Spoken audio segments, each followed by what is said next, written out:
இன்று நாம ஒரு மிக முக்கியமான ஒரு சிந்தனையினுடைய தொடர்ச்சியை சிந்திக்க இருக்கிறோம்.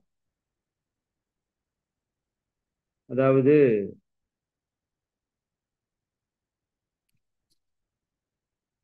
நாம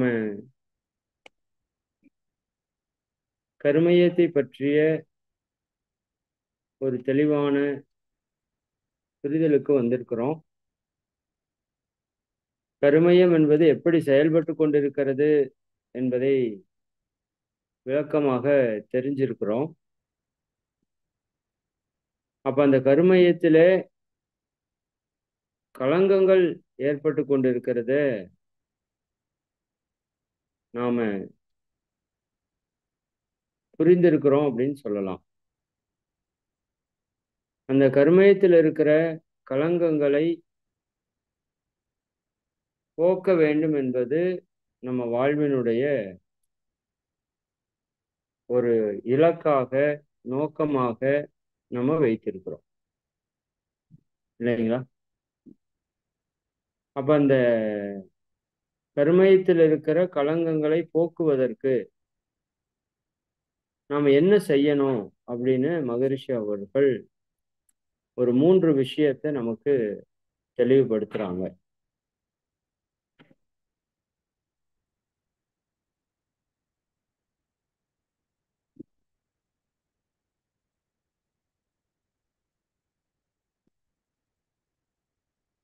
ஒரே நிமிடம்.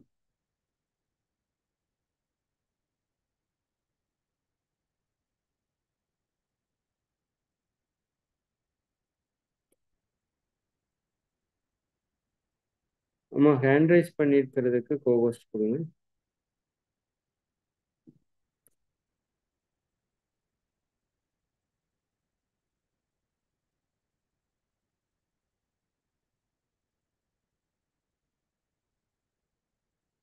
ஓகே.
அம்மா இவ்வளவு நேரம் பேசினது கேட்கலையா?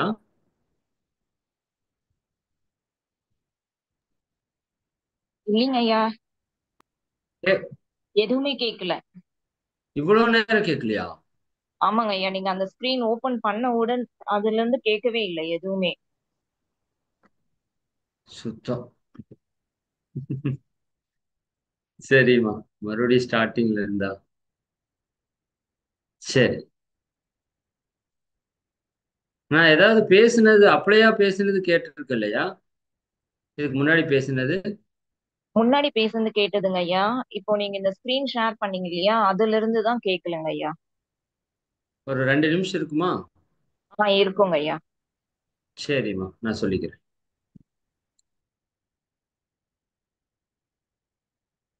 Okay, sorry. அப்போ இந்த பாவப்பதிவுகள் நம்மகிட்ட இருக்கிறது அப்படிங்கிறது நமக்கு நல்லா தெரியும். அதை நீக்குவதற்கு 3 வழிகளை மகரிஷி அவங்க சொல்றாங்க. இது காலங்காலமாக பயன்படுத்தி கொண்டிருந்த முறையும் கூட தான். ஏன்னா பாவ மன்னிப்பு கேட்டல் இப்படி எல்லாம் நீங்க கேள்விப்பட்டிருப்பீங்க. சரிங்களா? பிராயச்சித்தம் செய்தல்.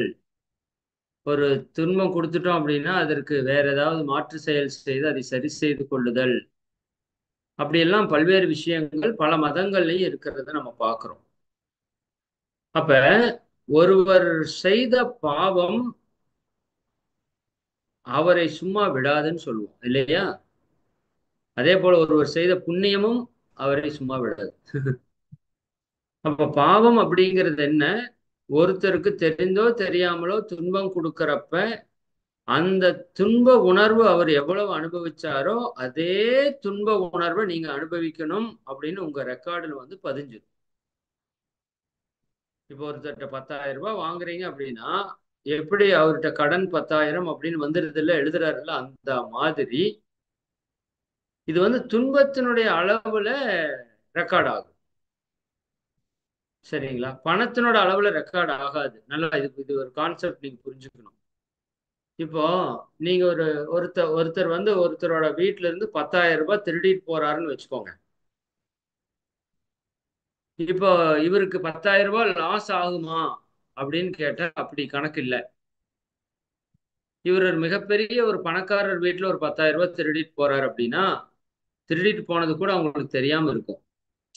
அப்படியே தெரிஞ்சாலும் அது அவங்களுக்கு ஒரு பெரிய விஷயமா இருக்காது. ஒரு நாள் செலவு, சரி போட்டு விடு அப்படின்னு விடுவாங்க. பட் ஒரு மாதத்திற்கு 10,000 ரூபாய் சம்பாதிக்கிற ஒரு நபர்கிட்ட நீங்க 10,000 ரூபாய் திருடிட்டான்னு வச்சுக்கோங்க, அவருக்கு அது பெரிய துன்பமாக இருக்கும். இன்னும் அவரோட சம்பளமே 2,000 3,000 5,000த்துக்குள்ளதான். அவங்க அம்மா ஹாஸ்பிட்டல் இருக்காங்க. 10,000 ரூபாய்க்கு மெடிசன் வாங்கணும். அதுக்காக எங்கேயோ போய் யாரோ கை காலை பிடிச்சு ஒரு 10,000 ரூபாய் கடனா வாங்கிட்டு வர்றாரு. அப்படி இருக்கிற ஒரு 10,000த்தை நம்ம யாராவது ஒருத்தர் திருடிட்டு போயிட்டாங்க அப்படின்னா அதனுடைய பாவத்தினுடைய தன்மையே ரொம்ப கொடுமையா இருக்கும். வெறும் 10,000 ரூபாங்கிறது ஒண்ணுதான் 3 பேருக்கும். பட்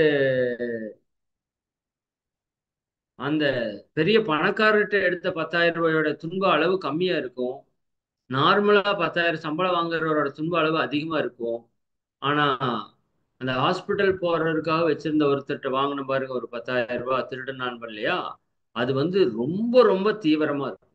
அப்ப அந்த தீவிரத்தன்மைக்கு தகுந்த மாதிரியான துன்பத்தை நாம் அனுபவிக்கணும். அதான் அந்த இதை நீங்க புரிஞ்சுக்க வேண்டியது. துன்பத்தினுடையக்குன்னு ஒரு அளவு இருக்குது. சரிங்களா? இப்ப சூடுக்கு ஒரு அளவு இருக்குல்ல, இத்தனை டிகிரி இத்தனை டிகிரின்னு சொல்றோம்ல. அப்படி நீங்கள் அனுபவிக்கிற துன்பத்திற்கு ஒரு அளவு இருக்கிறது. அந்த அளவு துன்பத்தை விட 1 மடங்கு 2 மடங்கு எச்சா நீங்க அனுபவிக்க வேண்டியது. அதுதான் நம்ம லைஃப்ல பல்வேறு விதமான துன்பங்களை நம்ம அனுபவிக்கிறோம். என்ன காரணம்? தெரிந்தோ தெரியாமலோ மற்றவங்களுக்கு துன்பம் கொடுத்துறோம். எண்ணத்தாலேயோ சொல்லாலேயோ செயலாலேயோ நாம் செய்யக்கூடிய துன்பங்கள், கொடுக்கக்கூடிய துன்பங்கள் நம்ம கர்மயத்துல பாவமாக பதிந்து விடுகிறது. அப்ப அந்த பாவ பதிவுகளை நாம் என்ன பண்ணணும்? நீக்கியாக வேண்டும். அப்ப நீக்கிறதுக்கு எத்தனை வழிகள் இருக்கு? 3 வழிகள் இருக்கு. இது தயவு செஞ்சு நல்லா ஆழமா தெளிவா கேளுங்க. ஒன் பை ஒன்னா பார்க்கலாம். சரிங்களா? முதல்ல இருக்கிறது பிராயச்சித்தம். ரெண்டாவது இருக்கிறது உணர்ந்து திருந்துதல். அல்லது மேல்பதிவு என்று சொல்லுவோம். அந்த விஷயம் செய்த தவற உணர்ந்து திருந்தறது அல்லது மேல்பதிவு செய்தல் என்று சொல்றோம். மூன்றாவது பழிச்செயல் பதிவு முறிவு அல்லது அடியோடு அழித்தல் என்று மகிழ்ச்சி சொல்லுவாங்க. சரிங்களா? அடியோடு அழித்தல், பழிச்செயல் பதிவு முற்றிலுமாக முறித்தல். சரி, பிராய்ச்சித்தம்னா என்ன? ஃபர்ஸ்ட் டெக்னிக் இது வந்து நல்லா மனசுல வச்சுக்கோங்க. இந்த 3 வழியில நாம நம்மகிட்ட இருக்கிற எல்லா பாவங்களையும் கழித்து கொள்ள முடியும். ஐயப்பன் கோயில் சொல்றாம, தெரிந்தும் தெரியாமலும் அறிந்தும் அறியாமலும் செய்த சகல குற்றங்களையும் காத்து பொறுத்து ரட்சிக்க வேண்டும் என்று இறைவன்ட்டு நம்ம வேண்டுறோம். வேண்டுனா விட்டுருவாரான்னா கண்டிப்பா விட மாட்டார். அதை மட்டும் புரிஞ்சுக்கோங்க. சரிங்களா? அதற்கு 3 வழிகள் இருக்குது. அந்த வழிகளை நம்ம ஃபாலோ பண்றப்ப நிச்சயமா அதுல இருந்து விடுபடுவதற்கு வாய்ப்புகள் இருக்கு.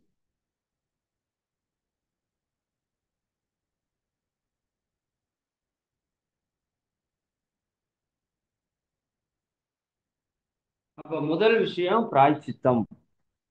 பிராய்ச்சித்தம்னா என்ன? இது நமக்கு வாழ்க்கையில ரெகுலரா நம்ம கேள்விப்பட்ட வார்த்தை தான் பிராய்ச்சித்தம். அதாவது தீமையை நீக்குவதற்காக நல்ல காரியங்களிலே ஈடுபடுவது. இப்போ நீங்க ஒரு இடத்துல நடந்து போறீங்க.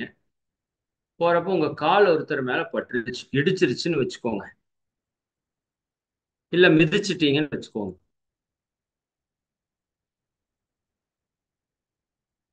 இப்ப அவர் ஒரு துன்ப உணர்வை அனுபவிச்சிருப்பாரு இல்லையா? நல்லா புரிஞ்சுக்கோங்க. அந்த துன்ப உணர்வை அவர் அனுபவிச்ச அடுத்த க்ஷணமே உங்க கருமையத்துல அந்த துன்ப உணர்வை அனுபவிப்பதற்கான பாவம் வந்து சேர்ந்து விடும். அவர் உங்களை எந்திரிச்சு திட்டணும், உங்களை வந்து சபிக்கணும், அப்படி எல்லாம் ஒன்றும் தேவையில்லை. அவர் திட்டாமலே சபிக்காமலே இருந்தாலும் கூட அவர் என்னுடைய கர்மா தான் உங்க மூலமா கழிந்திருந்தது என்று ஏற்றுக்கொண்டால் கூட அவர் அனுபவிச்ச அந்த துன்பம் இருக்கும்ல, அது உங்க கருமையத்திலே பாவமாக வந்து பதிந்து விடும். இத மகரிஷி ஒரு கவியில அழகா சொல்லுவாங்க. முள் எடுத்து ஒருவர் பிறர் மீது குத்த, முள் எடுத்து ஒருவர் பிறர் மீது குத்த, முனிவர் எனினும் துன்பம் நிச்சயமாம். முற்றிலும் துறந்த முனிவரா இருந்தாலும் துன்பம் வருமா இல்லையா? முள் எடுத்து குத்துனீங்கன்னா சரியா? முனிவர் எனினும் துன்பம் நிச்சயமாம். எல்லளவும் பிறர் தீங்கு நினையா ஞானி. இந்த ஞானி எப்பேற்பட்ட ஞானி? எல்லளவு கூட பிறருடைய தீங்கை நினைக்காத ஞானி. எனினும் அவர் துன்ப அலை சாபமாகும். அப்படி அவர் யாருக்கும் எல்லளவும் துன்பம் கொடுக்காத ஞானியா இருந்தாலும் அவர் பெற்ற அந்த துன்ப அலை இருக்கு பாத்தீங்களா? அவர் அனுபவிச்சார்ல ஒரு துன்பம், அது நமக்கு சாபமாக மாறிவிடும். எல்லளவும் பிறர் தீங்கு நினையா ஞானி எனினும் அவர் துன்ப அலை சாபமாகும். சரிங்களா? அப்ப நாம இந்த இடத்துல ரொம்ப கவனமா இருக்கணும். பட் செஞ்சுட்டோம். இப்ப என்னன்னா, செய்யாம இருக்கிறதுக்கு என்னங்கிறத நாம முதல்ல பார்த்துருக்குறோம். இப்ப செஞ்சதை சரி பண்றதுக்கு என்ன வழின்னு பாக்குறோம். சரிங்களா? இனிமேல் செய்யாம இருக்கிறது ஓகே. பட் செஞ்சுட்டோம், இப்ப வந்துருச்சு. கல்யாணம் பண்ணாம இருந்தா ஒரு நல்ல பொண்ணா பார்க்கலாம், நல்ல பையனா பார்க்கலாம், நல்ல மாமனார் மாமியார் எல்லாம் யோசிக்கலாம். பட் கல்யாணம் முடிஞ்சிருச்சு. புரியுதா? இனி ஒன்றும் பண்ண முடியாது. குழந்தை பெத்துக்கிறதுக்கு முன்னாடினா இப்ப நீங்க உங்க உடம்ப கொஞ்சம் சரி பண்ணலாம், மனசை கொஞ்சம் சரி பண்ணலாம். எல்லாம் சரி பண்ணி அதுக்கப்புறம் ஒரு குழந்தையை உருவாக்குறதுக்கு முயற்சி பண்ணீங்கன்னா குழந்தை கருவில் திருவுடையதான் இருக்கும். பட் இப்ப குழந்தை பிறந்து வளர்ந்துருச்சு. இனி என்ன பண்றது? இனி வாட் நெக்ஸ்ட்? வந்ததை எப்படி சரி பண்ணலாம்? இப்ப வந்ததை சரி பண்றதுதான். இப்ப காலில் அடிபட்டு அவருக்கு வலிக்குது, உடனே நீங்க என்ன பண்ணணும்? ஐயா மன்னிச்சிருங்க, அம்மா மன்னிச்சிருங்க, தெரியாம பண்ணிட்டேன் அப்படின்னு நம்மளே சொல்றோம் இல்லையா? அதாங்க பிராயச்சித்தம். இப்ப அவர் துன்பத்தை அனுபவிச்சாரு, இருந்தாலும் நம்ம கேட்ட மன்னிப்புல அவருக்கு அந்த துன்ப உணர்வை அவரு அக்செப்ட் பண்ணிக்கிறாரு. ஓ, தெரியாம பண்ணிட்டாங்க, சரி பரவாயில்லைங்க பரவாயில்லைங்க பரவாயில்லைங்க, நீங்க தெரியாம தானே பண்ணீங்க அப்படின்னு அவர் சொல்லிட்டார் அப்படின்னா அந்த பாவம் உங்களுக்கு கழிந்து விடும். அந்த கர்மா உங்களை தாக்காது. நல்லா புரிஞ்சுக்கணும். அவர் மனதார பரவாயில்லைங்க, அந்த துன்பம் அனுபவித்த நபர் மனதார பரவாயில்லைங்க, ஒன்றும் இல்லை, பிரச்சனை இல்லை, விடுங்க, பார்த்துக்கலாம், தெரியாம தானே பட்டுச்சு அப்படிங்கிற அளவுக்கு போயிட்டாருன்னா நம்ம என்ன பண்ணிடலாம், அந்த பாவத்திலிருந்து நாம விடுதலை பெற்றுக்கொள்ளலாம். இப்ப வண்டி ஓட்டிட்டு போறீங்க, தெரியாம போய் ஒருத்தர் மேல விட்டுட்டீங்க, அவர் வண்டியில இடிச்சிட்டீங்க, சரிங்களா? நம்ம மேலதான் தப்பு நல்லா தெரியுது. இப்ப அங்க எல்லாரும் ஆர்கியூ பண்ணுவாங்க. எப்பவுமே தன் மேல தப்ப யாரும் பெருசா ஒத்துக்க மாட்டாங்க, ஆர்கியூ பண்றாங்க. ஆர்கியூ பண்ணிடுறப்போ நீங்க இல்லைங்கய்யா மன்னிச்சிருங்க, என் மேலதான் தப்பு, இப்ப வண்டிக்கு என்ன செலவாகுதுன்னு சொல்லுங்க, அதை நான் ஏத்துக்கிறேன், உங்களுக்கு ஏதாவது அடிபட்டு இருந்தாலும் சொல்லுங்க, அதையும் நான் வந்து ஏத்துக்கிறேன், நான் உங்களுக்கு சரி பண்ணி தர்றேன்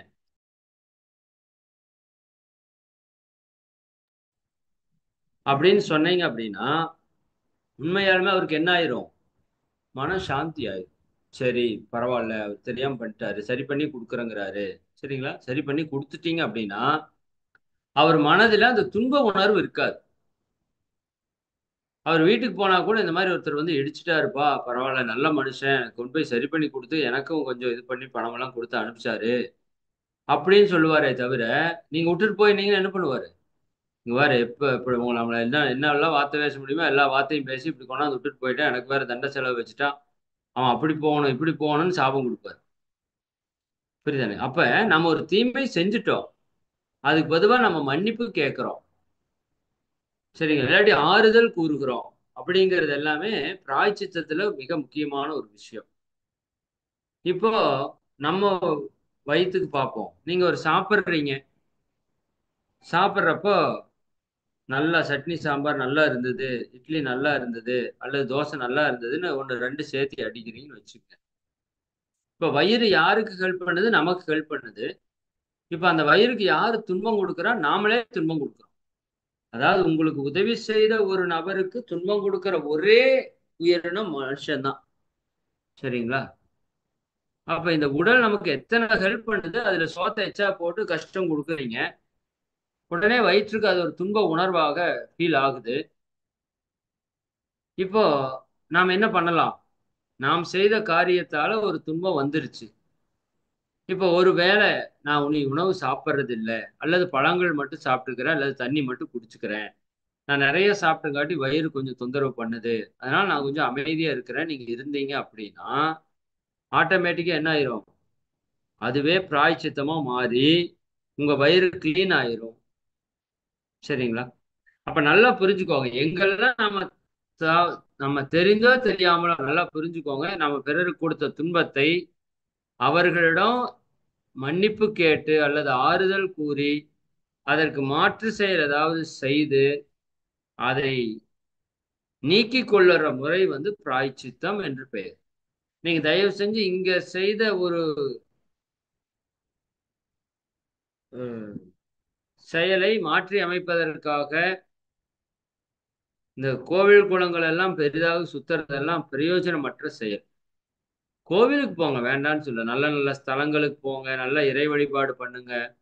பட் இந்த கோயிலுக்கு போனா இந்த பாவம் போயிடும், அந்த கோயிலுக்கு போனா அந்த பாவம் போயிருங்கிறதெல்லாம் நம்ப வேண்டாம்.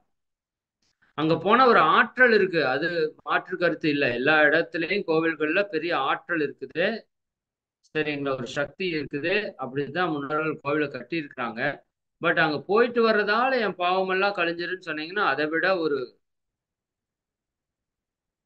தவறான செயல் இல்லை. காசிக்கு போனா எல்லா பாவத்தையும் கழிச்சிடலாம். எப்படி பாவத்தை கழிப்பீங்க? இப்ப காசியில எவனுமே பாவம் செஞ்சவங்களே இல்லையா?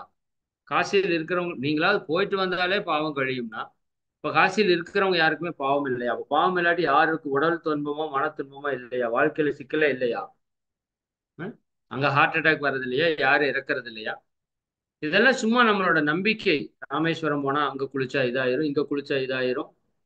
ஆனா மறுபடியும் சொல்றேன், காசிக்கு போங்க, அங்க ஒரு ஆற்றல் இருக்குது, போய் பார்த்துட்டு வாங்க, இயற்கையோட இயற்கையா இருங்க, இறைவனை தரிசிங்க, அதெல்லாம் நல்லது.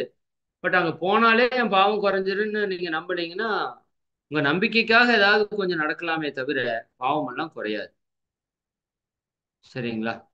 அதான் விளையாட்டுக்கு சொல்லுவாங்க, இந்த ஒரு பாவக்காய் இதை எடுத்துக்கொண்டு போய் காசியில் இருக்கிற கங்கையில மூழ்கி எடுத்துட்டு வான்னு சொல்லி எடுத்துட்டு வந்ததுக்கு அப்புறம் இந்த பாவக்காய் இப்ப சாப்பிடு அப்படின்னா கசப்பா இருக்குது, ஆமா கசப்பா தான் இருக்கு.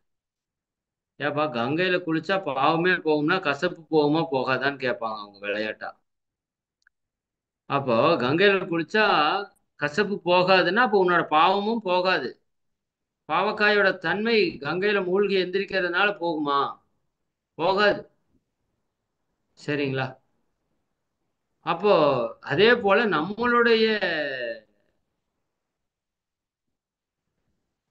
பாவமும் தன்மையும் சும்மா கங்கையில குளிச்சாவெல்லாம் போயிராது அப்படிங்கிறத நீங்க வந்து தெளிவாக மனதுல பதிய வைத்துக் கொள்ளுங்க. சரி, 2வது என்ன வழி?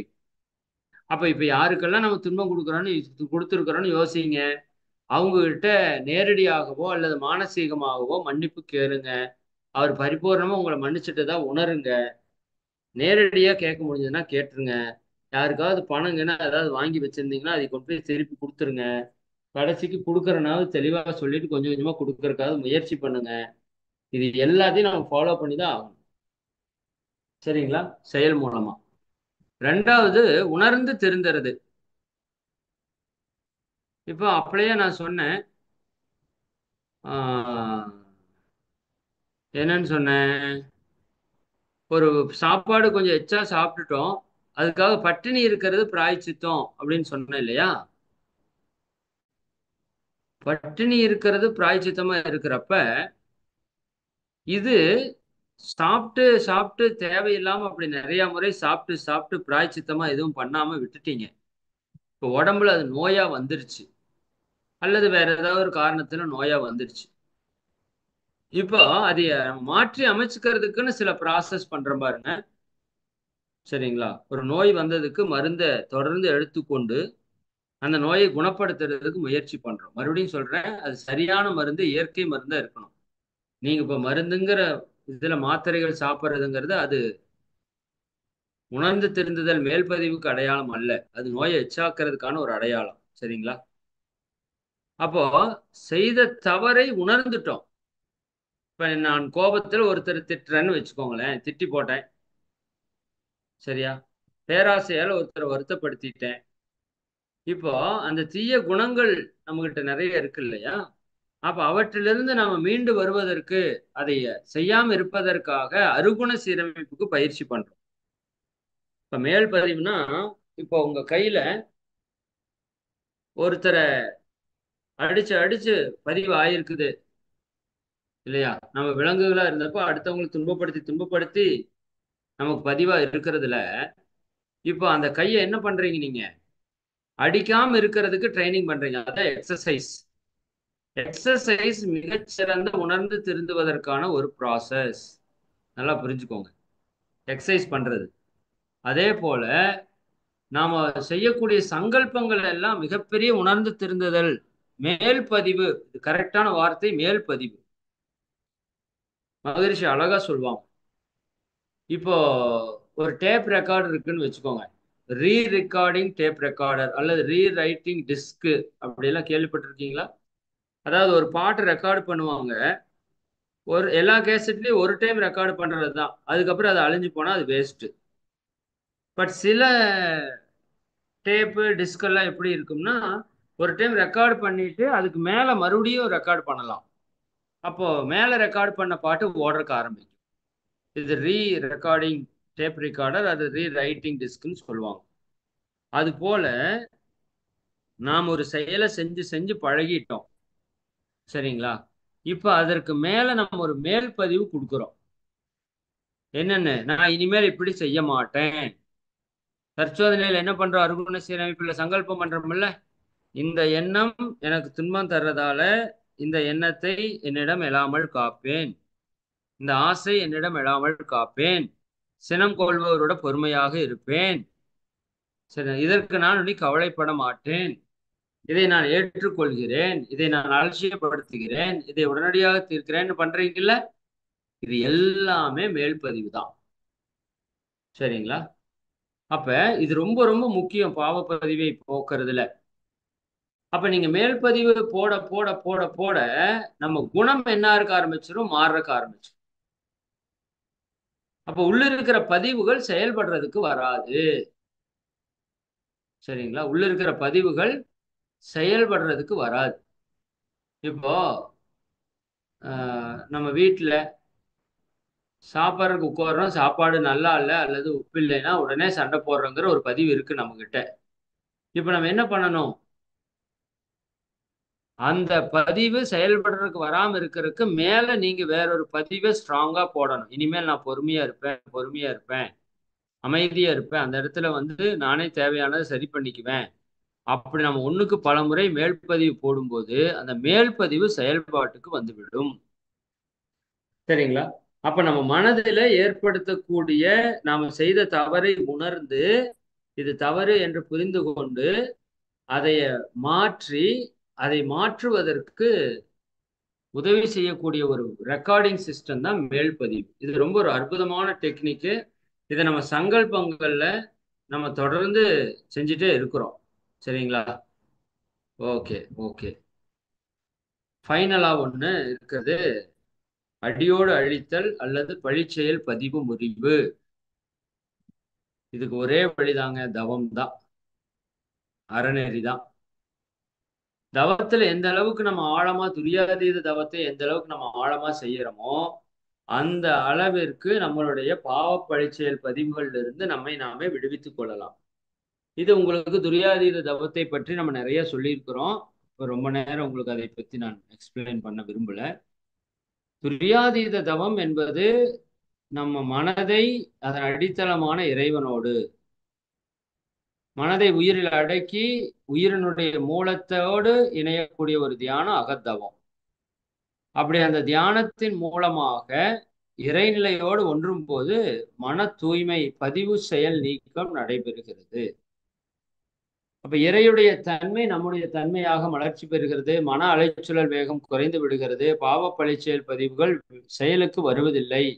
அது நம்மை பாதிக்காமல் அதை என்ன பண்ணிக்கலாம்? அதை வேரோடு சரி செய்ய முடியும்.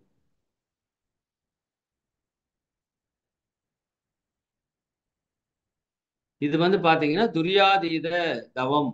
அந்த தவத்தை தொடர்ந்து செய்து வருபவர்களுக்கு மன தூய்மை ஏற்படும்.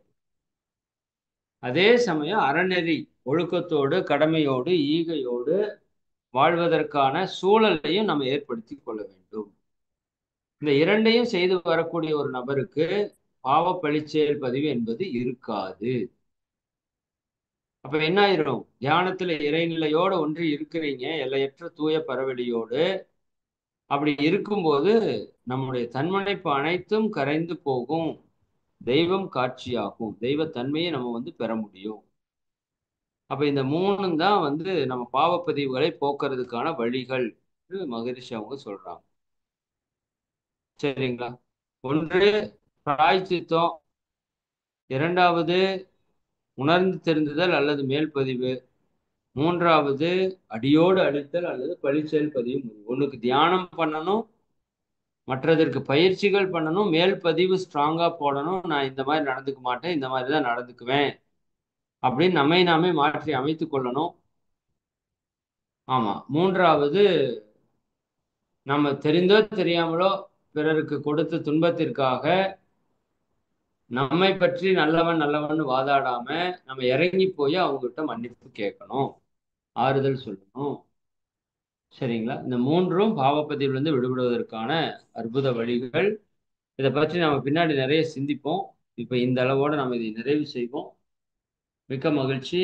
நீங்களும் உங்கள் அன்பு குடும்ப உறுப்பினர்கள் அனைவரும் இன்னும் இந்த உலக மக்கள் பிரபஞ்ச உயிர்கள் அனைத்தும் அருட்பேராற்றல் கருணையினால் உடல் நலம் நீலாயுள் நிறை செல்வம் உயர்ப்புகள் மெஞ்ஞானம் ஓங்கி இறை உணர்வு அறநெறி கல்வி தனம் தானியம் இளமை வலிவு துணிவு நன்மக்கட் பேரறிவில் உயர்ந்தோர் நட்பு அன்புடைமை அகத்தவம் அழகு புகழ் மனித மதிப்புணர்ந்து ஒழுகும் பண்பு பொறையுடைமை எனும் பேறு 16 பெற்று பெருவாழ்வு வாழ்க. வாழ்க வளமுடன், வாழ்க வளமுடன். நண்பர்களே, 2 முக்கிய அறிவிப்புகள். ஒன்று, நம்மளுடைய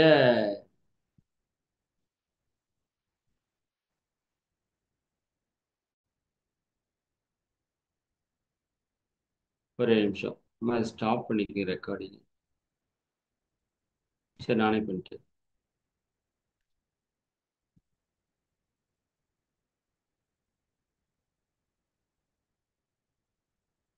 ஓகே. முதலாவது விஷயம் உங்க எல்லாருக்குமே நல்லா தெரியும், சில்ட்ரன்ஸ் கோர்ஸ்ல சின்ன குழந்தைகளுக்கான அட்மிஷன் வந்து மேக்சிமம் கம்ப்ளீட் ஆயிருச்சு. பெரிய குழந்தைகளுக்கு இன்னொரு 10 பேர் வரைக்கும் அட்மிஷன் ஆகலாம். அதனால மே 1 to 7 நடந்த பேட்சையும் மே 11 to 17 சேஞ்ச் பண்ணிட்டோம். அதனால பெரிய குழந்தைகளுக்கு ஒரே டேட் தான், மே 11 to 17. இன்னொரு நமக்கு ஒரு 10 நாள் டைம் இருக்குது.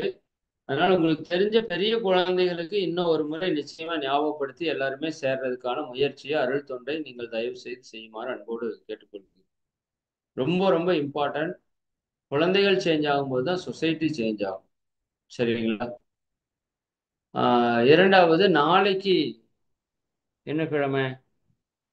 ஞாயிற்றுக்கிழமை 27ஆம் தேதி சென்னையில தாம்பரத்துல சங்கரா வித்யாலயா ஸ்கூல்ல நம்மளோட நேரடி நிகழ்ச்சி, ஒரு நாள் நிகழ்ச்சியாக அங்கே ஏற்பாடு செய்திருக்கிறோம். அது முழுக்க முழுக்க இலவசமான ஒரு நிகழ்வாக தான் பண்ணியிருக்கிறோம். அதில் நம்ம அன்பர்கள் எல்லாருமே கலந்துக்கிறதுக்கு முயற்சி பண்ணுங்க. நியராக இருக்கிறவங்க எல்லாருமே காலையில் 10 மணிக்கு ஆரம்பித்தா 4 மணிக்கு முடிஞ்சிடும். அன்பர்கள் வர்றது கொஞ்சம் முடிஞ்ச வரைக்கும் கொஞ்சம் சீக்கிரம் முன்னாடி வந்துக்கலாம். 4 மணிக்கு ஷார்ப்பாக கிளம்பலாம். சென்னையில் உங்களுக்கு தெரிஞ்சவங்க யார் இருந்தாலும் அந்த நிகழ்ச்சிக்கு வர சொல்லுங்க. ரொம்ப ரொம்ப பயனுள்ள ஒரு நிகழ்வாக இருக்கும். சரிங்களா? இந்த சர்வீஸ் தான் நம்ம எல்லா உலக மக்கள் அனைவருக்கும் பண்ண நினைக்கிறோம். அதனால அந்த வாய்ப்பை நீங்க வந்து நல்லா பயன்படுத்தி. சரிங்களா? ஓகே, நன்றி. நிறைவு செய்து கொள்வோமா? வாழ்க வளமுடன். வாழ்க வளமுடன். மிக்க நன்றிங்க ஐயா. மிக ஆழமானதொரு இறைநிலை தளத்தையும் அதனை தொடர்ந்து ஒரு சிந்தனை உரையும் கொடுத்த ஐயாவுக்கு மிக்க நன்றி. அதாவது கருமையம் தூய்மை என்ற தலைப்புல பாவப்பதிகளும் போக்கும் வழிமுறைகளை பற்றி தெளிவா கூறினாங்க. அதுல வந்து கருமையம் நம்ம எதனால களங்கம் அடைகிறதுனா, பாவம் செய்யறதுனால தான் நம்ம கருமையம் களங்கம் அடைகிறது. அந்த பாவத்தை வந்து பாவம் எதனால வருதுன்னா, நம்ம நம்மளுடைய எண்ணத்தாலோ சொல்லாலோ செயலாலோ ஒருவருக்கு துன்பம் கொடுப்பதால வந்து நம்மளுடைய கருமையம் களங்கம் அடைகிறது. அந்த பாவத்தை வந்து போக்குறதுக்கு பிராயச்சித் 3 வழிகளை வந்து நமக்கு மகரிஷி கொடுத்துருக்காங்க. அதுல ஒன்று வந்து பிராயச்சித்தம், 2 உணர்ந்து திருந்துதல், 3 பழிச்செயல் முறிவு.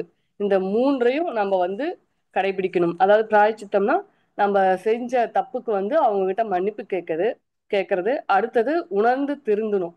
அந்த தப்பு செஞ்சுட்டோம்னா மறுபடியும் அந்த தப்பை வந்து தவறை வந்து மீண்டும் செய்யாத அளவுக்கு உணர்ந்து அதுக்கு பதிலாக சங்கல்பம், மேல் பதிவாக சங்கல்பம் போட்டு மறுபடியும் அந்த தவறை வந்து செய்யாத அளவுக்கு நம்ம நடந்துக்கணும். 3வதாக பழிச்செயல் முறிவு. பழிச்செயல் முறிவுக்கு நம்ம வந்து அந்த செயல் செய்யாதவாறு செய்யாம இருப்பதற்கு நம்ம வந்து தவங்கள் செய்ய வேண்டும். அதாவது நம்ம உயிரை உணர்ந்து நம்ம தவம் செய்யணும். இதற்கு உறுதுணையா இருக்கிற தவம் வந்து துரியாதீத தவம். இந்த தவத்தை நம்ம செஞ்சோம்னா, துரியாதீத தவத்தை செஞ்சோம்னா நம்மளுடைய கருமையும் தூய்மை அடைகிறது, மனமும் தூய்மை அடைகிறது, நம்மளுடைய வினைப்பதிவும் தூய்மையாகிறது. அப்படிங்கிற விளக்கத்தை நம்மளுக்கு தெளிவா ஐயா கொடுத்தாங்க. கொடுத்த நம்மளுக்கு ஐயாவை வந்து நம்ம துரிய நிலையில் என்று வாழ்த்துவோம். துரியம். இறை ஆசிரியர் இறை மதன்குமார் ஐயா அவர்கள் வாழ்க வளமுடன். அவர்களது உடல்நலம் வாழ்க வளமுடன். அவர்களது தொண்டு மென்மேலும் சிறக்க வாழ்க வளமுடன்.